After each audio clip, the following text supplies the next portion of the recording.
Hello, it's February 3rd. This is the Light Read Nailed's very own audio-video companion series to our text newsletter in your inbox every Monday morning, brought to you by Keystone Technologies.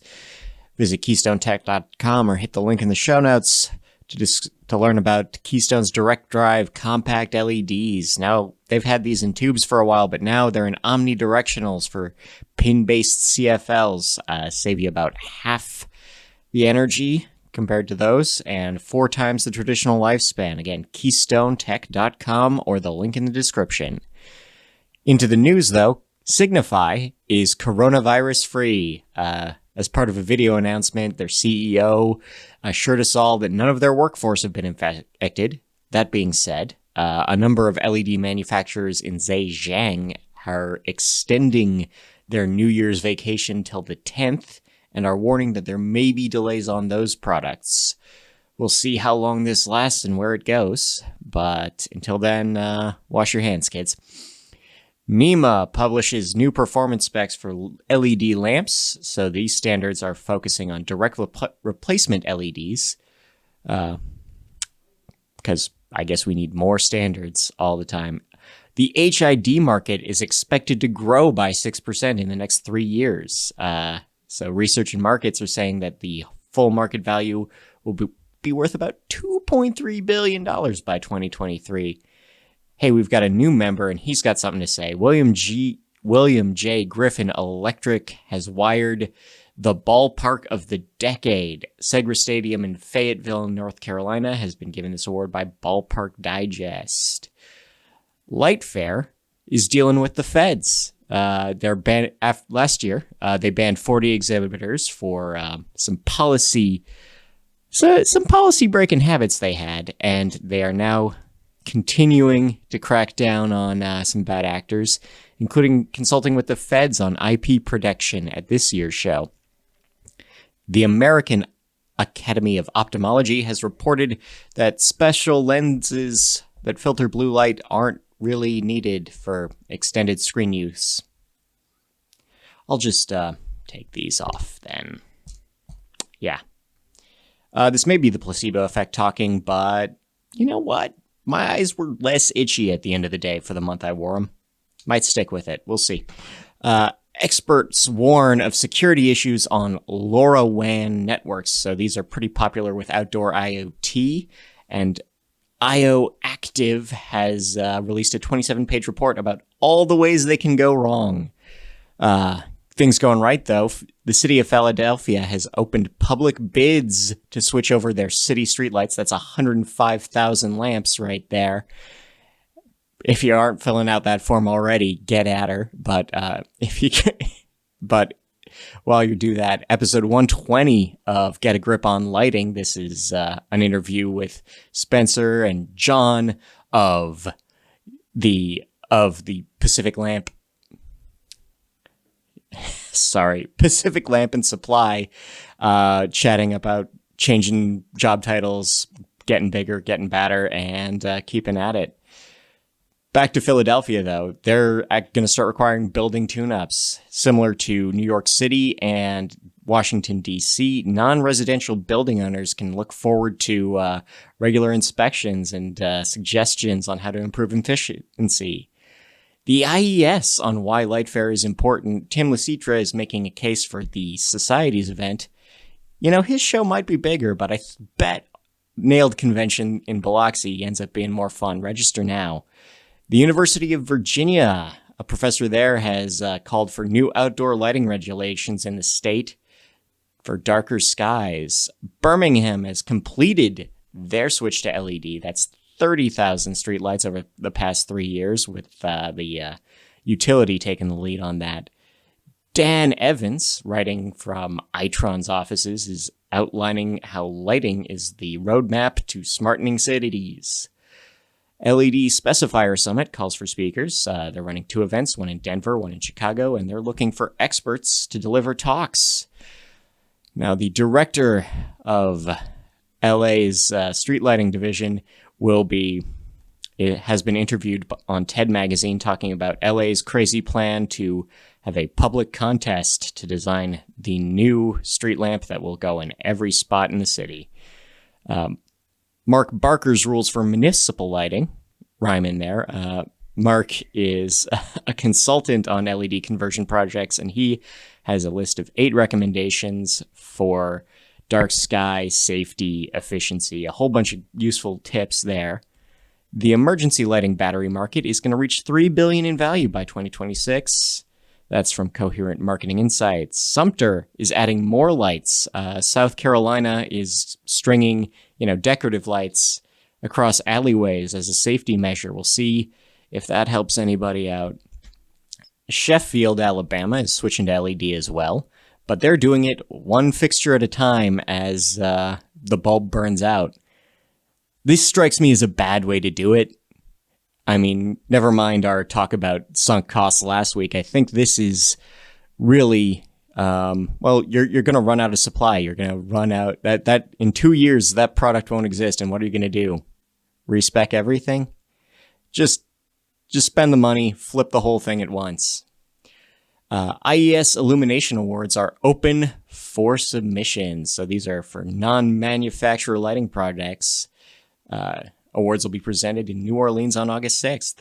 Energy Focus's stock is up 6.8 points. Now, I'm not saying that's because they joined Nailed, but, just saying.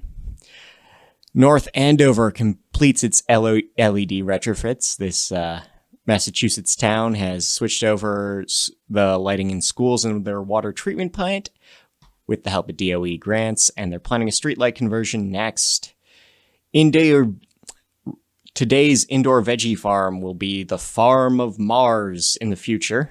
GE Current, a Daintree company, has outlined how their current vertical farming equipment will become the basis of keeping space colonists fed. Here's a fun little project. You can make your own flicker detector. This is a handy little YouTube video. Tells you how to take a solar panel, an audio amplifier, and a 9-volt battery, and you can use that to measure flickering lights as it clicks. It makes little clicky noises as it detects flickering. Energy Central is helping us all figure out New Jersey's new efficiency proposal. If you're out there, check it out. Bluetooth Mesh has set a new record in that it's now higher than it's ever been. Not Signify, Silvair has joined a retrofit team on the Stratosphere Tower. So the Bluetooth controls are all the way up at the tallest freestanding observation tower in the US. Orion will be webcasting their investor call. LED lighting provider will stream their quarterly investor review on the 6th at 10 a.m.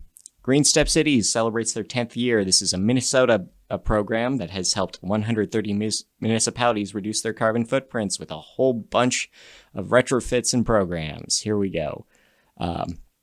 Motley Fool, an investor's blog, is profiling 3 companies that are working on efficiency as service. These long-term contracts provide upgrades on the regular. Magnitude is moving. This is an LED driver and transformer manufacturer. They're moving from Israel to California. Additionally, they've promoted Walter Simpson to the role of CEO and Dana Mavros to CRO. LightCorp has bought an accessories brand. This is a Michigan-based lighting manufacturer, and they've bought Most Modest out of California. They do make desk lamps and little power bars, but also just a lot of home furnishings and shelves. Different. I can see a connection, but different. Urban Electric completes $10 million expansion. So this is a Charleston-based fixture maker, and they've moved into the old Navy base out there, which is adding room for 180 more workers. Lighting refits are being used in education. So some schools in Mankato, Minnesota, are actually incorporating their efficiency retrofits into their environmental studies curriculum. I think schools should do this all for everything. I think, when they install, new bleachers, they should incorporate that into structural engineering, visual arts, whenever they commission a new mural.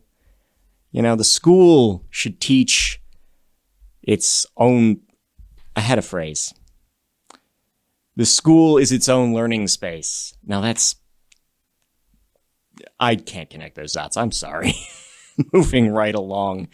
LED light engine market was valued at $30 billion last year, and by 2024 it'll be at $59 billion. This is from Report Linker. They're saying that the demand for energy savings is going to push the next generation of LED systems to a market value equal to, 30 HID markets? That's something. Glaze Consortium, these guys are the Greenhouse Lighting and Systems Engineering Group, have released their schedule of webinars and articles. So there's a lot of horticultural lighting material coming up from them. Keep your eye on that. Bookmark it. Nitride Semiconductor has won a UV LED patent suit. So this was filed against Rayvio in 2017 and finally settled in California federal court. Ready Light is also coming to America. Now, these guys are Australian. They make solar-powered skylight alternatives, which is just solar-powered indoor lights that are fairly bright, but they're coming to the US, Canada, Mexico, the Caribbean, and Central America as Ready Light USA. Nora Lighting has dropped a 400-page preview guide as well as a booklet for their newest features. 78% of Signify sales are in LED. This was part of their full year and fourth quarter report, and their sales are slumping just a bit, except in LED. Meeting the minds behind St. Louis's smart streetlights. So this is downtown St. Louis. They're putting in 25,000 smart connected streetlights, and that's from Labyrinth Lighting, a father-son team that created some cool controllers and a bunch of bells and whistles for colored LEDs in there as well. NSF funds classroom lighting research. So Worcester Polytechnic has received just short of $300,000 from the National Science Foundation to seek out the ideal lighting, temperature, and air conditions for learning. Hubble's Paul Lewis on outdoor area lighting. So this is an interview with Craig DeLuey. The Hubble VP is talking about outdoor lighting. Signify, back again, has announced a goal for carbon neutrality. So this was a plan they set out while they were in Davos for the World Economic Forum. North Carolina Department of Transport is finally going to fix all their highway lights. About 10% of highway lamps in the Charlotte area haven't been repaired for 2 years, but they're actually going to spend about $250,000 to fix all that. Lyte is giving Howard Branston a Lifetime Achievement Award. This is an educational video series in the lighting world, and they are profiling this particular lighting designer. It's a fun little video. Check it out. Bozeman is going to update their streetlights. This is in Montana. They've got 1,400 utility-owned lamps, and they're going to get switched over to LED over citizen complaints. Never mind that the utility has already done 3 towns the same way with minimal fuss. Architecture Daily author Rachel Herr is talking about circadian lighting for prisons. I spend 40 hours a week in a small box with flickery fixtures. If you turn that to 16 hours a day, that's cruel and unusual, maybe. The indoor farm market is going to reach $171.12 billion by 2026. Trends Market Research expects vertical farming innovations and improvements to hydroponics to drive growth by 5% over the next 6 years. The factory that makes lava lamps is now 55 years old, and it's still making lava lamps the exact same way. You can get parts for your old 68, same as ever. Thaddeus Owen, he's a guy, he's an interesting fellow, is discussing lighting for biohacking. Biohacking is called a healthy lifestyle, but you live in Southern California. I don't know why you have to call it something different in Southern California, but that's how it is. So hirings, promotions, departures. Glenda Dorchek is on Cree's board of directors now, and Sean Bernard has been elected chair of Electro Federation Canada. LED Low Country has hired master electrician Nathan Thomas. Distech Controls has promoted Charles Pelletier to VP of Product Management, Eugene Matzo to VP of Software, and Ryan Sen to VP of International Sales. Lastly, Smart Vision Lights promotes Steve Kinney to Director of Engineering.